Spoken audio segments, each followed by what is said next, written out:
Patrick Mahomes, number 1. Lamar Jackson, number 2. Joe Burrow, number 3. Josh Allen, number 4. Justin Herbert, number 5. Dak Prescott, 6. Matt Stafford, 7. Aaron Rodgers, 8. Jalen Hurts, 9. CJ Stroud, number 10. So, your 5 is as it is there. I would tell you my top 5 is pretty much the same, but slightly different. Patrick Mahomes, number 1. I think that's everybody's unquestioned number 1 at this point. I had Josh Allen, number 2. I understand the Lamar Jackson argument. I have him number 3. I just think Josh Allen, the capability of what he can do is still right up there with the most freaky quarterbacks in the NFL. When he's on, like the best version of Josh Allen, in my opinion, is unstoppable in a way that I don't know is necessarily true with Lamar, with Joe Burrow, even with the next guys. Lamar's my number 3. MVP, second one. He's incredible. Joe Burrow, number 4. And then I have Aaron Rodgers, number 5. I get Rodgers, who knows what to do with him, right? 40 years old, coming off an Achilles injury. But we are not that far removed from Rodgers being back-to-back MVPs. It's a great situation for him. If he's healthy, and he's shown no signs of other than an Achilles snapping in half after 4 snaps. He's shown no physical signs of decline. His arm still looks perfect. He still looks like he's able to run around, make all the plays. So, if Rodgers is able to come back healthy, I think he's still a top 5 quarterback. Yeah. Look, it's hard to push too far back on the Rodgers thing. I still have him top 10. I have him number 8 on the list for the reasons that you mentioned. And I think that people think about Rodgers as a thing of the past, and you shouldn't. Like you said, he won back-to-back MVPs. He was 2020 and then 2021 as well. So outside of the Achilles year in 2023, there's not much time removed from him playing at a back-to-back MVP level. So I still think he's a top 10 quarterback. But there is some ascension that I think with the other guys that are ahead of him that I had to recognize. And it was kind of the same thing with Lamar, right? I mean, if we go up to the very top, you're right, Mahomes to me is in a tier of his own.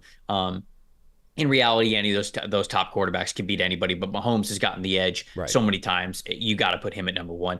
I ended up giving it to Lamar at number 2 because, well, I think giving is the wrong word. He earned it, right? He's now a 2-time MVP. What he was able to do last season, he looked unstoppable. I mean, he added a little bit of extra weight. He was a little bit more durable. I think that he is still a phenomenal athlete with his legs, but he's smarter with how he uses his legs and his rushing ability. He's not putting himself in harm's way. He's still a fantastic passer, especially when it comes to deep ball stuff. I think that he was processing things underneath, short and intermediate, better last year than he ever has. And I think because of it, you saw the Ravens look damn near unstoppable until, of course, they faced Mahomes in the playoffs. So that's why in a category where I put Lamar Jackson, Joe Burrow, and Josh Allen all in the same tier, I feel like I had to give it to Lamar because he has earned that number 2 spot. But in reality, you could certainly make a case for any of those guys.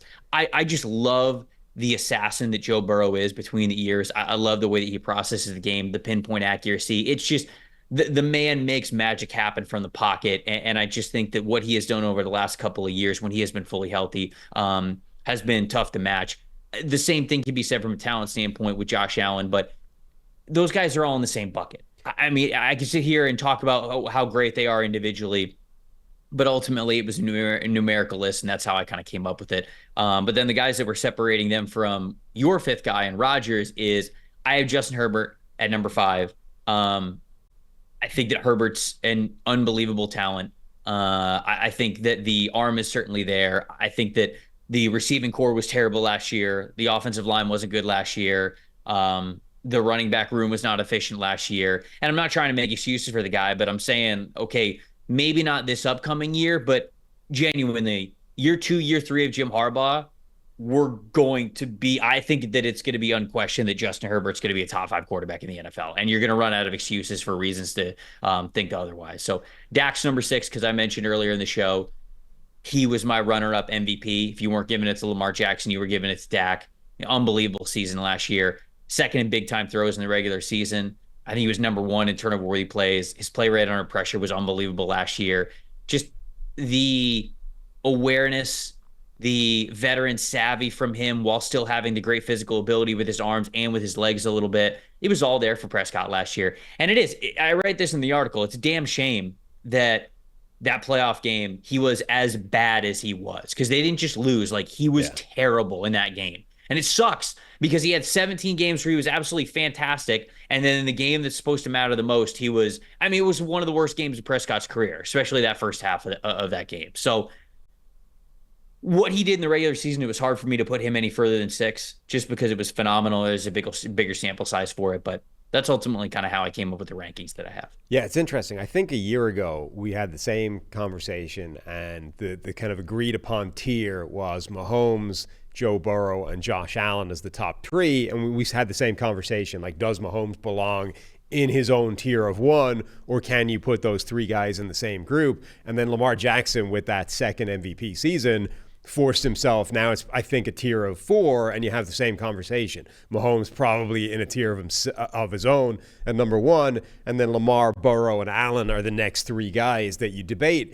And then you have this Justin Herbert situation where you're right. Like, I think it's been fairly unquestioned for a while that Herbert certainly has the talent to be in that same top 5, but every year we seem to have a new couple of excuses for why he hasn't necessarily played at that level, right? We had the broken rib cartilage that he battled through for a whole season. We got receivers that didn't help him out. We've got, various offensive schemes that have chopped and changed.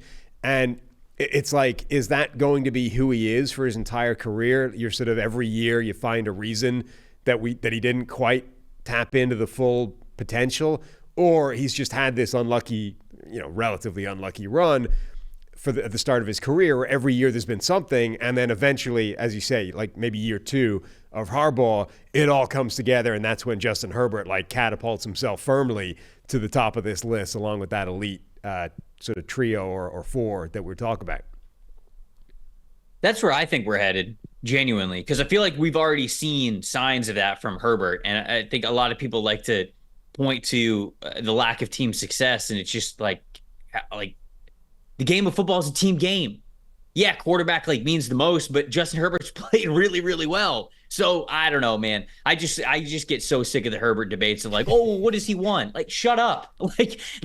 You have to look at the whole situation of things. Look at what Herbert's been able to do. The perfection is not the bar. And I'm so sick of that when you're judging quarterbacks of I can point to you areas where he wasn't perfect. Duh, you could do that with everybody. But it's a team game. So a lot of time, team success, yeah, it matters for quarterback discussions, but we talk about it at like it's the be all end all, and it's just it's not. So I think that Herbert is one of the most talented quarterbacks in the NFL.